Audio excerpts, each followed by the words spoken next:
Tonight, we dine in hell!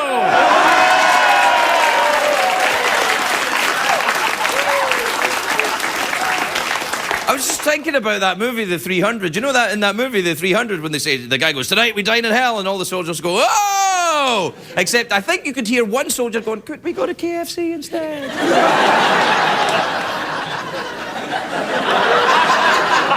Or maybe some other food organisation who actually advertises on CBS, maybe. Who would be the best choice? There's no good thing to say here. You know, I tell you why you should watch this show. I'll tell you why. Because I cannot guarantee on any given night that I won't be out of here and somebody else will be here tomorrow night. It's very possible that this could be the last show.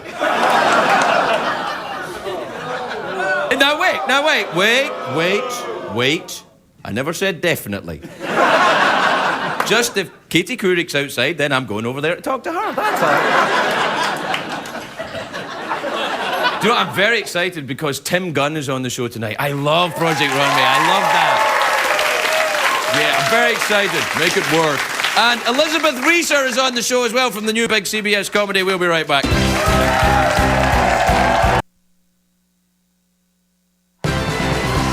hard to stay up, it's been a long, long day, and you've got the same man at your door.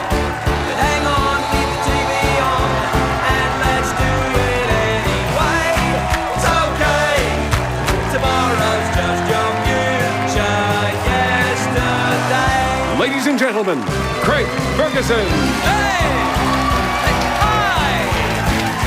Come on in! Come on in! Hi, buddy, welcome. Welcome to Los Angeles, California. Welcome to the Late Late Show. I am your host, TV Craig Ferguson. Please! You are too kind, thank you. Please, sit down. Sit down, relax, try and pretend you have not been professionally coaxed by a professional warm-up comedian. When I say professional, I mean he does it for money. He's not like he's good at it, really. Oh, I'm kidding, shut up. Or am I kidding? It's a great day for America, but not a great day for me. Don't owe me, you patronizing bastards! You know you're this. I have been accused today of media bias and sexual harassment.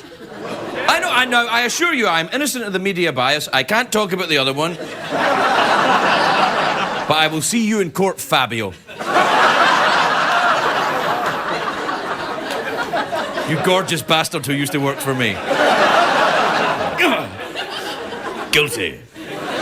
No, the media bias thing is this. Yesterday, John McCain said that his campaign was going to be suspended. You know, sort of like David Blaine, except people gave a crap. And then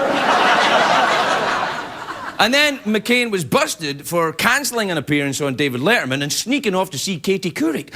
You bitch. So, last night, I ripped McCain a new one, because that is a slap in the face to David Letterman, and no one insults Dave like that except Paul, and he's paid to do it. But then, now today, people on the internet web are saying, wow, Ferguson really hates McCain, and Craig has made an eloquent case for the Democrats. This is why I don't stay up late. And I'm like, let me make this clear, left-wing insomniacs. I am not the Democrats' bitch. Do you hear me? Do you hear me? I am not. I am David Letterman's bitch. I wasn't thinking about a man who could give the country great leadership. I was thinking about a man who could give me a great Christmas present. By the way, Dave, if you're watching, not a sweater again, even if you knit it yourself. It's kind of getting old. You'll like this, it's a kitten. No, I'm done with it. No, listen, this really happened, though. People are accusing me of this. And I understand this is a passionate time. There's nothing wrong with admiring your candidate, you know. But see, right now, I think all that the way people are behaving with the candidates, it's bordering on something a little bit creepier than that. It's like a deification on both sides, you know. I mean, I understand. I have been guilty of deifying people in the past. I did it a couple of years ago with Sanjaya. I was kind of like... But a deification of a politician is never a good thing, and you see it a lot, you know, with Barack Obama. I have to say it. The supporters, I don't know Barack Obama, but you see it with his supporters. I don't know Barack Obama, just like you don't. What you know is what he tells you. Well, that's what you know. Some supporters are idealising. You know, the giant posters with Obama's face and the single word hope or change or what about vague or maybe just obsession by Calvin Klein. See, no, I was annoyed at this because I thought, you know, I'm not taking sides here. I've been very clear on this. If John McCain does something crappy yesterday, I say, I call John. No, can't do that. Hey, but I tell you what, I swear to you, Barack Obama does it tomorrow, I'll say, Barack, no, you can't do that. I promise you. We can bleep that and edit it and do all the things we have to do to protect America from the frightening word. Because there's so much scary stuff going on. You don't want to add to it with that word. Anyway, I found out this morning I was, taking sides when I Googled myself. Because I do that every day. I come into the office. I Google myself. I come in every morning. I Google myself, then I Google Clay Aiken. It's what I do. No, you'd be amazed, because what happens is I Google Clay Aiken today on the internet, and everybody's mad at Clay Aiken on the internet too. All the Clay Aiken websites, they're like, because he came out of the closet. I'm like, what? I mean, my hat's off to him. It's nice to see someone proud of who they are for a change. Maybe one day I will reveal my life as Liza Minnelli or something, but... Do you know what? I don't know why people are surprised that Clay Aiken came out of the closet. I mean, it's like, oh, really? I mean, people you wouldn't even expect. Paula Abdul, when she heard, was like, who the hell is Clay Aiken? Pleasure possessor, hey?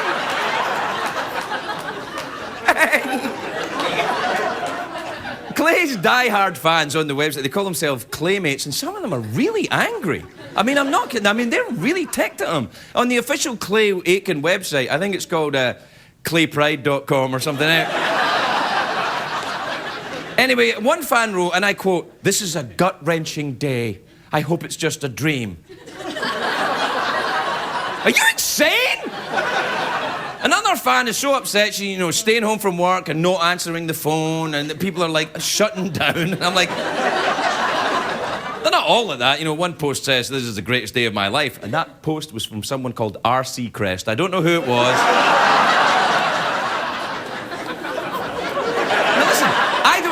You must understand this. I do not know Clay Aiken personally. I've made fun of him on the show, of course. It's my job. But I've never met him. He seems quite a nice man. I can't make fun of him now.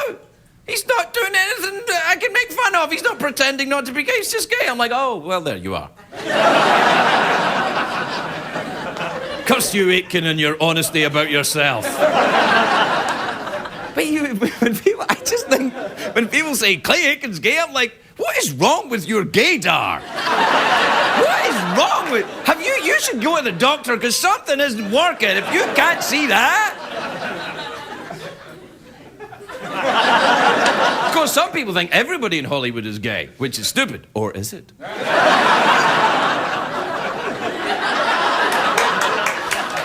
Do you remember when Ellen came out of the closet a few years ago? I don't think people were that upset because at the time Ellen came out, she was not a real lesbian because she was going out with Anne Heche, who's not really a real lesbian. She was just like... Anne Heche's lesbianity was just a phase. It was like leg warmers or something like that. She was just a part-time lesbian. The medical term for part-time lesbian, by the way, is Lohan. Because I don't think...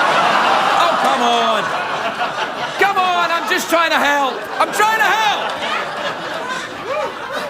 I don't think Lindsay Lohan's going to be a lesbian for long. Who knows? Maybe it's who she is. Maybe she can be happy with herself. Maybe it is who she is. Maybe I'm wrong. There. Do you know, when I was growing up, my Uncle Bob used to say, when he heard about my gym teacher who was a lesbian, he'd say, "Your gym teacher's a lesbian.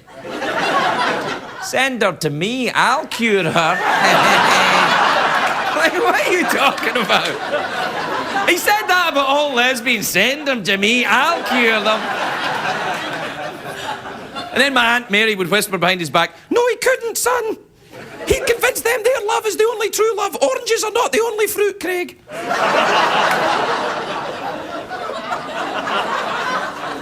You're welcome, people who read something. All I'm saying is this: be careful who you choose as your hero or who you choose to deify, whether it's Clay Aiken or Barack Obama. You put all your hopes and all your dreams and all your ideas about stuff into one other human being. They're a human being. They're going to let you down. You can't make someone your hero because you read something on the internet. The internet is not a source of information, it is a source of disinformation. You know what I read today? It's true. I read today that I was dating Scarlett Johansson. Well, and I know that rumour's not true because I started it. We'll be right back, everybody.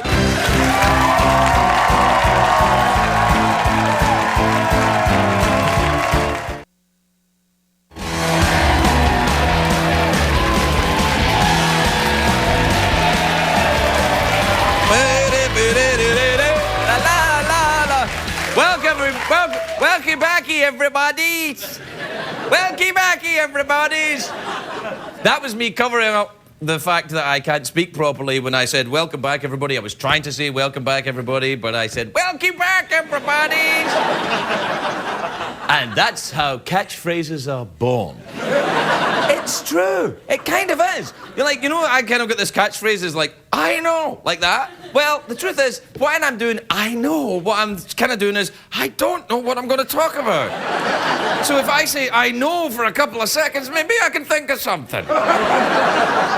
I know! Welcome back, everybody. What a country! That's how I'll end up, you know, in Branson. That's what I'll do. I'm telling you, or, you know where I think I'll end up? I think I'll end up selling second-hand cars. But on TV, you know, in a local station. I think I'll do that. I think that'll be how I'll end. That's probably what will happen to me after tonight. Not that there's anything wrong with that, but I'll be selling second-hand cars on local TV. You get a great deal over at Craigie's, and when you get there, remember to say, welcome back, everybody!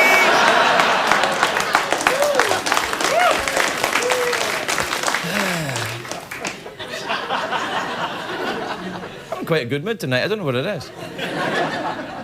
New underpants. Do you know what I'm talking about? You know when you get new underpants? I'm serious. You put new underpants on and you're like, yeah. You know what I mean? Because they just kind of like, there's something that happens about underpants in the washing machine. Once you've washed them once, they're like, they don't seem to care anymore.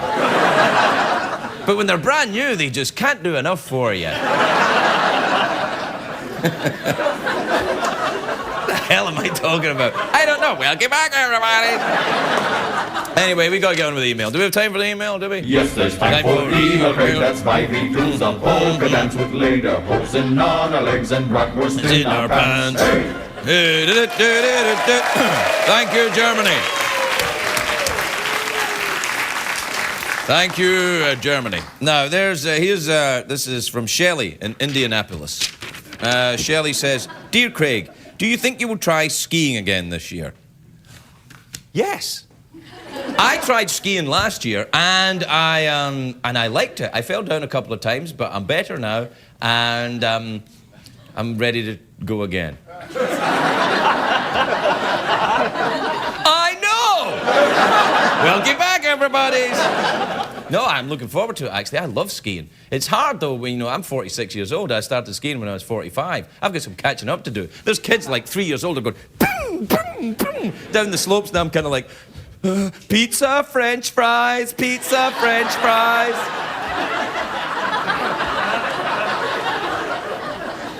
Then I had to put the skis on. Hey. This is from M. M? Look, M. James Bond's boss. So, M, do you have something for me? M, who now lives in Phoenix, Arizona, apparently. M says, why is it that $2 bills never became popular? I don't know. You know, I don't know. I know that $3 bills very popular up on Hollywood Boulevard, but $2 bills...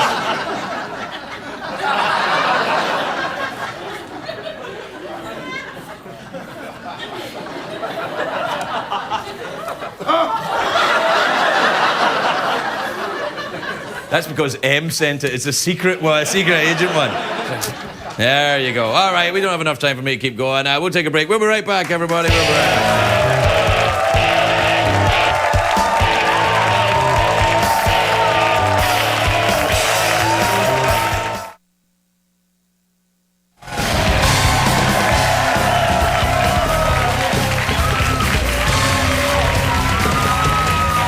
Welcome back. Welcome back, everybody. Now, recently, I sent my assistant, Matt. I've got an assistant. His name's Matt. I sent him to the airport to pick up the Scottish hip-hop outfit, the Highlanders. I sent him in my new Ford Flex. I wonder how that's going. Going.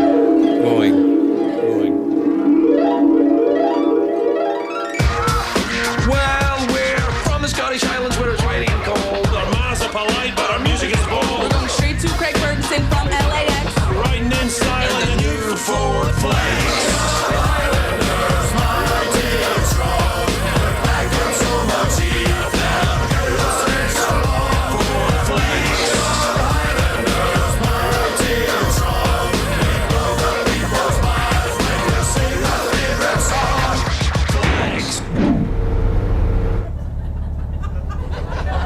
Is that the famous Hollywood sign? No, that's a Starbucks. Oh look, the Chinese theatre! That's a magic wok. Chinese food for $1. Is that George Clooney? That is a transvestite. Stop looking at things and sit quietly. Oh, I'm bored. You want to listen to some music? This car plays music? Mm-hmm. Oh, snap. The Ford Flex has a Sony audio system that features 700 watts of power with a 5.1 surround sound, including 10 speakers to deliver a unique, rich listening experience. Is that good? I don't know. Well, let's see if we can put this in. See, that works. No, I don't think that'll fit. I just fold it in half. Oh, that's a good idea. No, bad idea. The system takes CDs or hooks up to your MP3 player. Well, what have you got in the car then? Well, we just have a little Craig CDs. Oh, yeah? Let's see. We got Wayne Newton, we have some Michael Bolton, and the CD version of The Secret. The only thing missing from his playlist is air supply. Playing music. Oh my God! Play Don Hole. Tiny bubble Play William Shatner. in the jangle morning. Music off.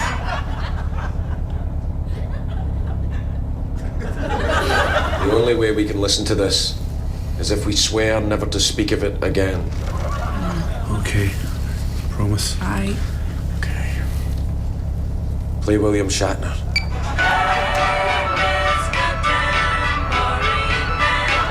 I'm ready to go anywhere. I'm ready for the fade to my own parade. Cast your dance spell my way. I promise to go under it. Mr. Tambourine Man!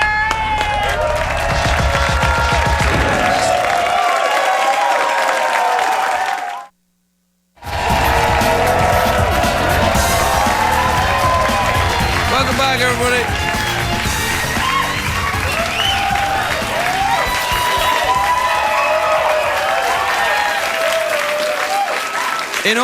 In honor of the new TV season, which starts this week, I'm doing what they do in all the promos for the new shows, when all the actors go like this.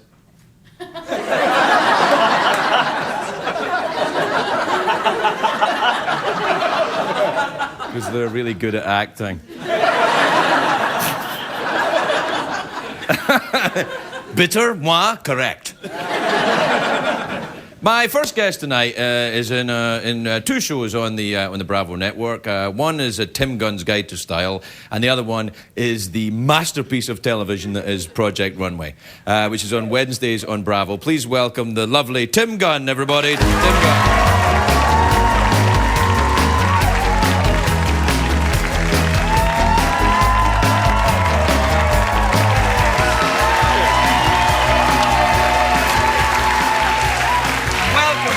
I'm thrilled to be here. Thank you so much. This is very surreal. I can't believe I'm sitting here with you. I watch you all the time on television, and here I am in this seat. You do not, really? Of course I do. You watch the show? I'm a huge fan. Oh, stop. I am a huge fan. Oh, this is fantastic. No, because I tell you, I have become completely transfixed by Project Runway, particularly this season. I thought last season with Christian, and all that was fantastic. Our prodigy. Yeah, if you haven't seen Project Runway or know nothing about it, tonight's the night for Conan, everybody, because I'm going to be talking about it. I have to tell you, right? Tell people who haven't seen the show, don't, because it's like television crack. You'll get addicted. Yeah, no, it is. It is. You watch it. Because I'm watching last night, and Suede got booted last night. Now, I'm thinking Suede lasted about 3 weeks longer than he should have. But... but I thought that... I think that Heidi doesn't like Suede. Why do you think that? Well, she's kind of cold with everyone, but, a girl's German, what are you going to do? But I detected animosity against Suede. I don't know why. Let me think. Does that come into it with you guys? Do you pick your favourites? Is it personality involved as well as the work? Well, by the time that the designers have stayed on the show that long, of course the judges know their personalities and they can anticipate them. But I mean, though I sometimes would like to get in there and judge or inform the judges about what it is that they haven't experienced with these designers, I don't do that. It's do you have any staged. contact with the judges? Oh, that's good. No, that's none clever. at all. Yeah, none at all. So you just see them when they're in the cutting room. Yes. Yeah. And now I'm in the room when they're judging, but I'm in the metaphorical and literal dark way in the back, and I just observe everything and don't think that it doesn't take incredible volumes of discipline for me to keep from standing up and shouting at the judges, "Are you crazy? What are you talking about?" I do it. Or at the designers, "Are you crazy? Why are you saying that to the judges?" Well, when they start arguing, like when was it Kenley? Kenley. When Kenley was arguing with you last night, I'm like, "Bitch, please!" It's too good. And I was thinking the same thing. It's unbelievable. Now, it does seem to me, because your credentials are very good in the world of fashion. Well, you've taught a lot of designers. You're very well respected. What does it say about a designer who doesn't seem to have any respect for you, like Kenley? I mean, does it tell you about the way they're approaching the job, do you think? Well, it tells me that she has, and forgive me, the show's still being aired, but she has a lot of insecurities and a lot of self-doubts, and she doesn't want anyone to probe, to get in there and explore that with her. And of course, I keep reminding her, I only want you to achieve your best work. I want you to succeed to the highest level that you possibly can. But she perceives any comment that isn't adulation to be a kind of knife in her side. Personal attack. Yeah. No, I'm like that. I'm like that. I kind of am, I think, really, a little bit. Maybe. I turned it about to me, even though we were talking about her on your show, and I made it about me. That's a narcissist right there. But I have to ask you, did you think her look was hip-hop?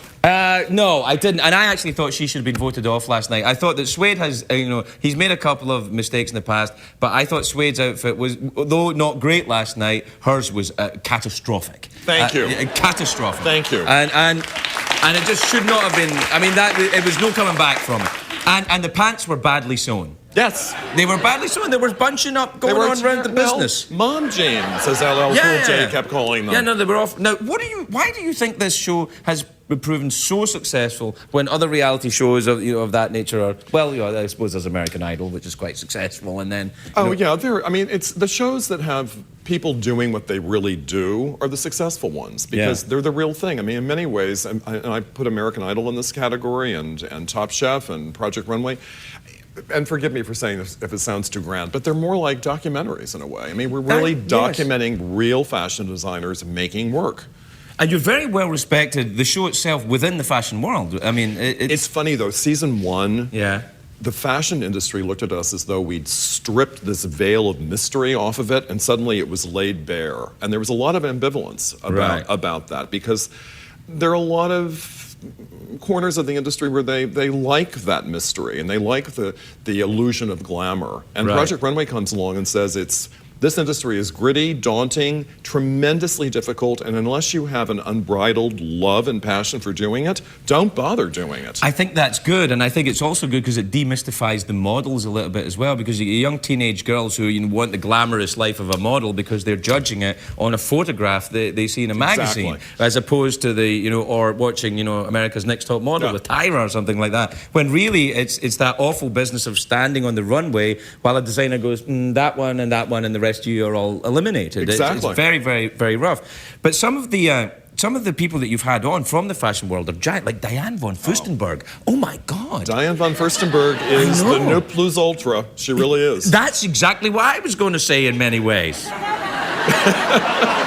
But she's fabulous. She is fantastic. And she's the president of the Council of Fashion Designers of America. Right. So she stands and represents that entire organization, let alone her own standing in the industry. Yeah, no, she's one of those women. Now, she must be, I don't want to, be out turning, but she must be 60-ish.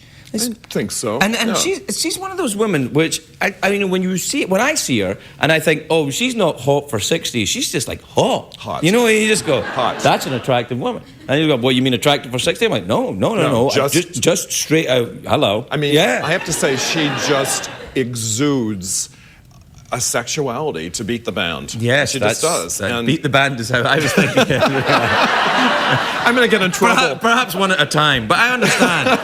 but she has an incredible elegance and grace and style, and she celebrates her womanhood. Yeah, I think confidence is sexy. Do you think that's what it is? Absolutely. Yeah. Absolutely. Now, the show is moving to Los Angeles from New York. New York, I always think, has been the kind of fashion center of America. Sorry, other places that aren't. But I don't. You're correct. Right. It So and now it's moving to Los Angeles, where all we do here is people show their asses at the Emmys. We don't really have fashion here. I mean, look at this. Come on. Oh, but it's very interesting.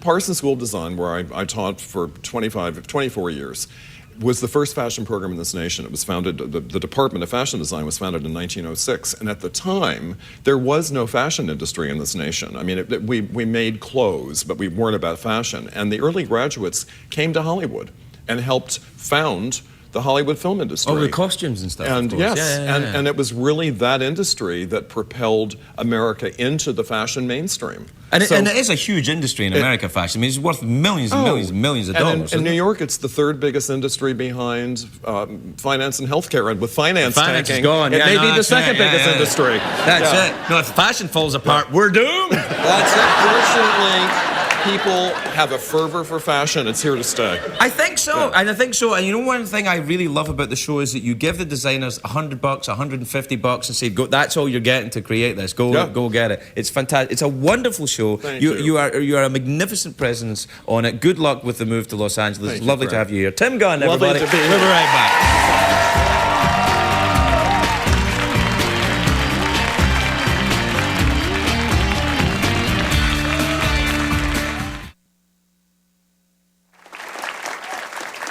If your life leaves you with questions, seek advice from under the sea. Dear Aquaman,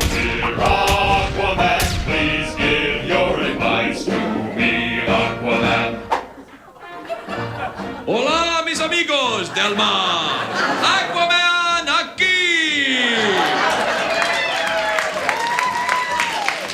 Gracias, Ramon.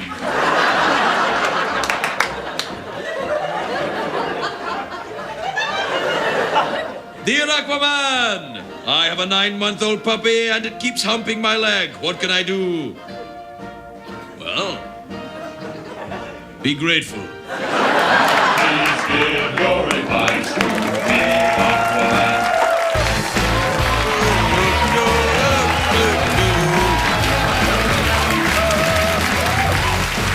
Welcome back, everybody.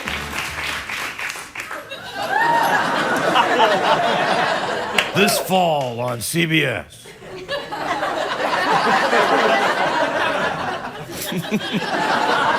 Do you realize when I do that how lame that crap is? Hey, pays the bills though. My next guest stars in The X List, which premieres Friday, October the 3rd on CBS. Elizabeth Reaser, everybody. Elizabeth Reaser.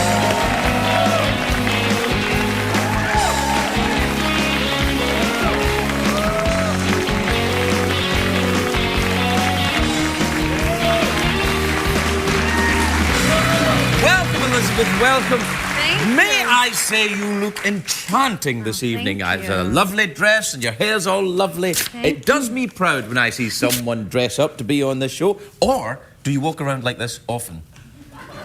No. No, you're. I mean, I like it. I think it's nice. We were talking about fashion earlier on with Tim Gunn. Who are you wearing? I don't know. All right. I didn't dress myself. I have no fashion sense, so they dress me. Do you have handlers to dress you? Yeah, they've been planning it for a long time. May I ask you a question? This may seem a little odd. Are you nervous? Yeah. A little bit? Yeah, I'm a little nervous. You mustn't be nervous. How can you tell? I understand that I'm creepy, but you are perfectly safe. No, you mustn't worry. Really, you're amongst friends here. There's nothing bad going to happen because all of these people will restrain me. Okay.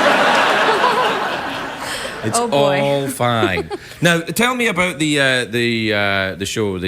What is it called? The X List. I was going to say the bucket list. I thought, no, that's not it. Oh no. No, that's a different. That's a different list. Yeah.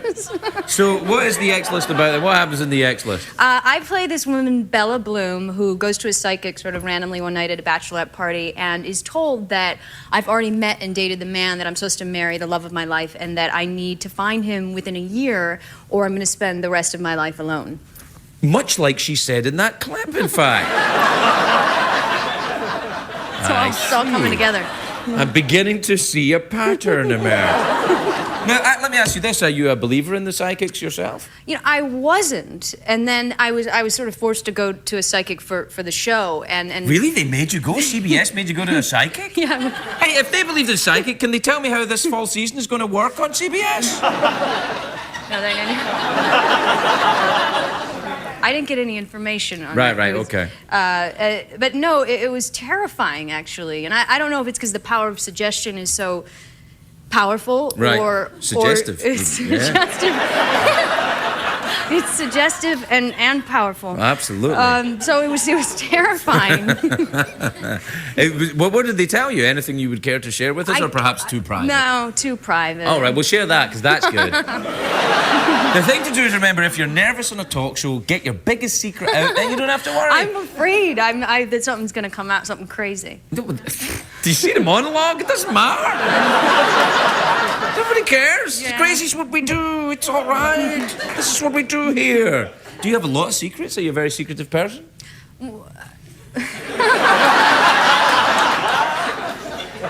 Yes. Really? Really? Have you ever been married? No. Really? Have you? Have I been married? Yeah. A couple of times, yeah. A couple of times. Yeah. I was great at it. How'd that go? Yeah. Well, you know, I don't regret it, actually, to be honest. You must have been in a relationship, though. Have you been in a relationship?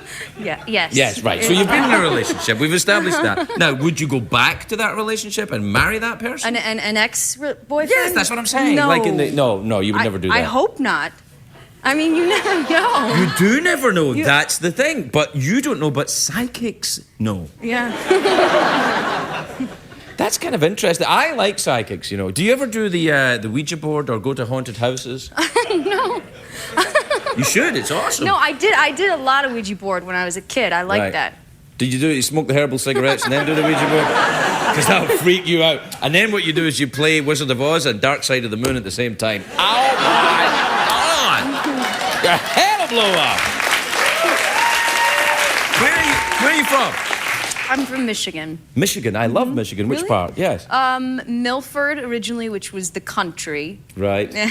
I don't know No? Milford, Michigan. Okay, No. and then suburbs of Detroit, Bloomfield Hills, Birmingham sort of area. I like Detroit. Have you been there quite a lot? Oh yeah. I like Detroit. Mitch Albom's from Detroit. Do you know Mitch Albom? I spoke to him on the phone once. Really? How strange you don't know him, but you spoke to him on the phone. Yeah, Did you say, I know. "Hi, it's Mitch Albom. Do I have the right number?" We have a special connection, him and I. Really? No, I mean, he interviewed me once. Oh, he interviewed you because his radio show is in Yes, Michigan. yes. Of course, yes. And in Detroit, in fact. Yeah. And so he would have said, local girl does well on TV show, and you would call up. That'd be very nice. Yeah. Do you like California better than Detroit? Be careful.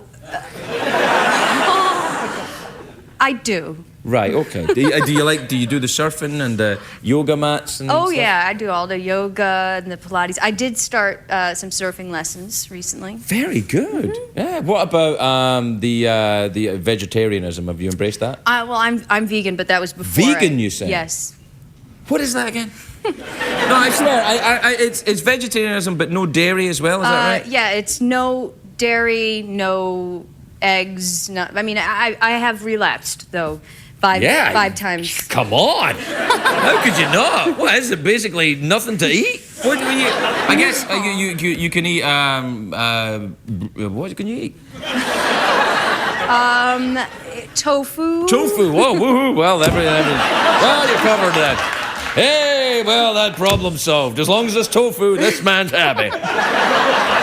You don't have that in Scotland. But do tofu? you? No, you know what? We have some pretty crappy food in Scotland, but we don't have tofu. No, all right. Actually, there is tofu in Scotland. Oh, It's really? everywhere Okay. now. You can't escape it. It's like the internet. Yeah. You like to Google? Were you saying you Google? I You do. like to I Google all the time. Do you Google yourself? I have. How did it come out?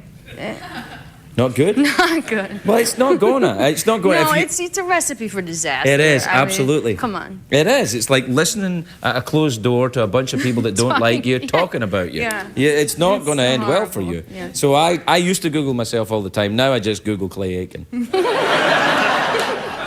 Images. You know he's gay. Or... Did you hear? He's gay. I was like, what? No, he's not. He is so. He even said it himself.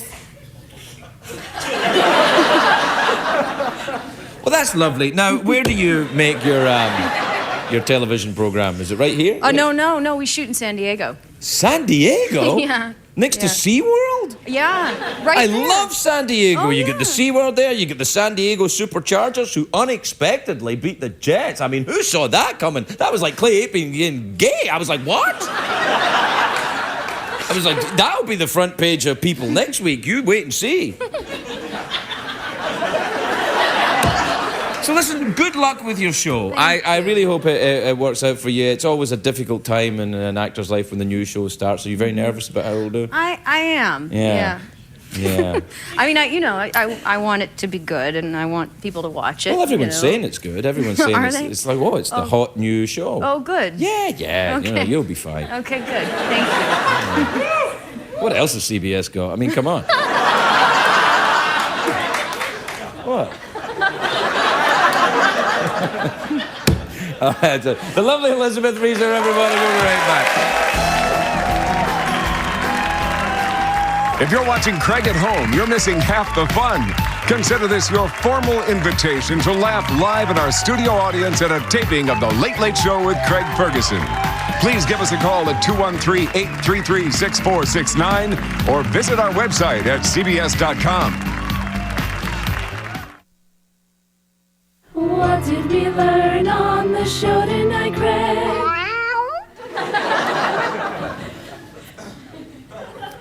Well, I think it's clearly obvious what we learned on the show tonight, which is that Clay Aiken is gay. I mean, if we learned nothing else, surely we learned that. Also, I think we learned that, I was a little ticked off when people thought I was the Democrats' bitch. I'm not the Democrats' bitch. I'm not the Republican bitch. I'm David Letterman's bitch. And I'm not even really that much. I'm for sale to the highest bidder. That's right. You heard me, ABC, NBC, Fox, and the other one. Yeah, that's right. I don't give a rat's ass. Good night, everybody.